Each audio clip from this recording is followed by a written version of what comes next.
Castelos são obras fascinantes, imponentes e misteriosas. E quando pensamos neles, logo nos vem à mente os castelos da Europa na Idade Média. Mas essas construções também existem na Ásia, África e até aqui também, nas Américas.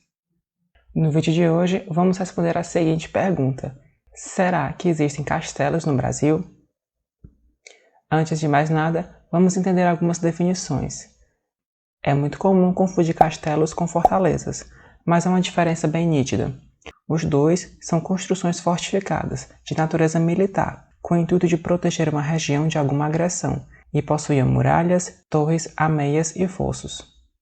Só que o castelo funcionava como residência de reis, rainhas, príncipes, princesas, nobres ou senhores feudais, enquanto a fortaleza não tinha esse papel, era apenas uma construção fortificada. Já o palácio é uma evolução dos castelos depois do fim da Idade Média, e a residência de nobres também, só que sem ser fortificado. Aqui o objetivo é trazer o máximo de conforto para reis e nobres, e são edifícios extremamente bonitos, bem acabados e luxuosos. E sim, existem muitos fortes e fortalezas aqui no Brasil, especialmente ao longo do nosso vasto litoral, desde o norte do país, com o Forte de São José de Macapá, nas margens do rio Amazonas, passando por diversos fortes no Nordeste, no Sudeste e também no Sul. E palácios também existem vários aqui. Mas e castelos?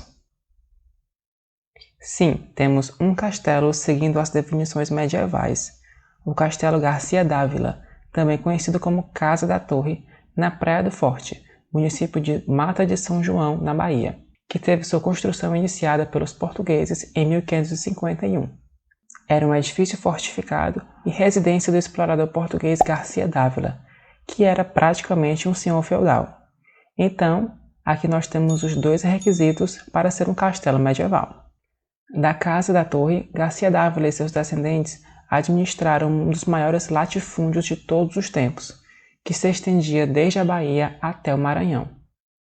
A construção inicialmente seguia o clássico estilo português de castelos de pedra, mas só foi finalizada em 1624, e o edifício perdeu muitas feições medievais e passou a ostentar o estilo colonial brasileiro. O castelo fica no alto de um morro e contava com uma torre com ameias, de onde era acesa uma fogueira para se comunicar com o litoral, em caso de invasão de corsários europeus ou de indígenas. A parte mais bem preservada é a capela hexagonal, em que foi mantido o acabamento branco e o telhado de barro. Além do Castelo Garcia Dávila, não há mais castelos medievais no Brasil, embora haja em números fortes, como já falamos anteriormente. Mas no século XIX, na Europa, uma nova onda estética surgiu, o historicismo, e alguns estilos arquitetônicos antigos voltaram à moda. Logo, o antigo estilo dos castelos passou a ser tendência, como uma coisa romântica, mas puramente estética. E no Brasil não foi diferente.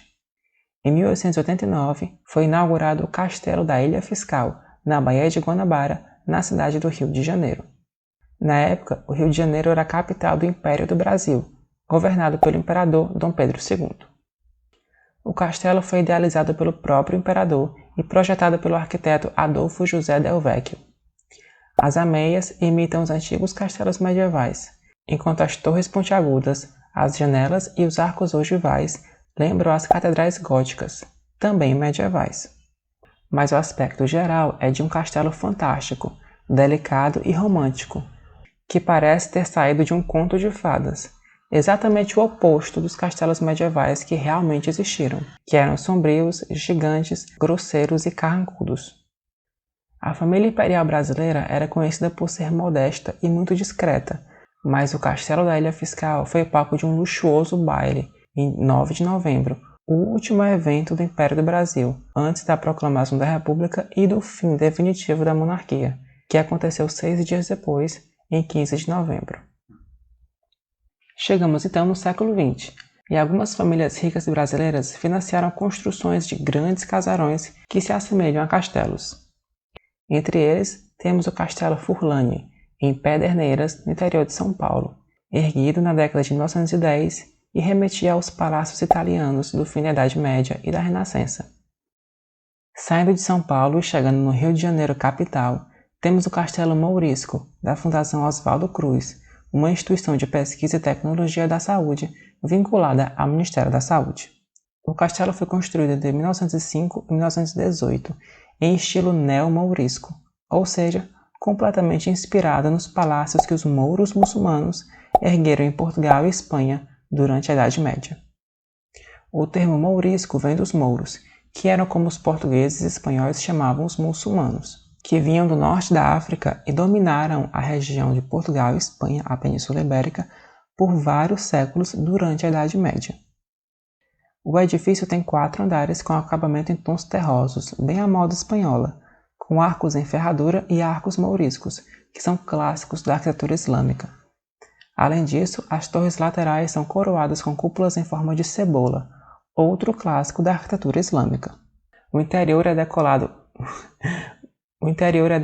com azulejos, vitrais, mosaicos e tapetes, também em estilo mourisco. Ainda no estado do Rio de Janeiro, vamos subir a região serrana, até o castelo de Itaipava, erguido na década de 1920 em Petrópolis. Ele foi projetado pelo grande arquiteto Lúcio Costa, o mesmo que idealizou o desenho urbano de Brasília, o famoso Plano Piloto. Aqui temos a reprodução de um castelo renascentista francês do Vale do Loire, região com muitos edifícios nesse estilo. Boa parte dos materiais foram trazidos da Europa. As pedras foram talhadas por artesãos portugueses, o mármore veio da Itália, que é mármore Carrara, e o telhado de ardósia veio da França. Seguindo o mesmo estilo, vamos agora para o sul do Brasil, chegando em Curitiba, onde foi erguido o Castelo do Batel, no bairro do Batel, zona nobre da cidade.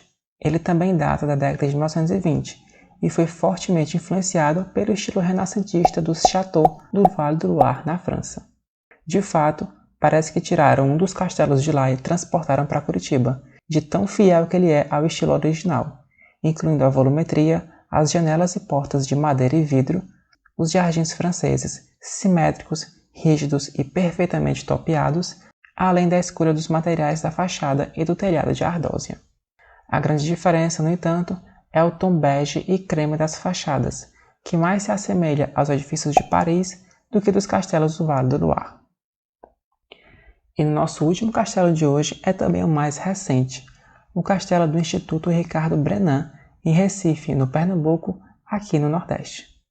Foi concluído em 2002, ano em que o próprio instituto foi inaugurado. O castelo tem como nome oficial Museu de Armas Castelo São João e abriga uma coleção riquíssima de armas brancas, armaduras e obras de arte. O edifício é fiel ao estilo dos antigos castelos medievais originais, com fosso, uma estrutura fortificada, com muralhas altas e espessas, bem como torres circulares com ameias. No interior, a decoração do museu é espetacular e utiliza materiais modernos de forma estilizada, que faz parecer que o prédio é bem antigo, quando na verdade não é. E por hoje é só, vou ficando por aqui. Se você gostou do vídeo, não se esqueça de curtir e se inscrever no canal. Até mais!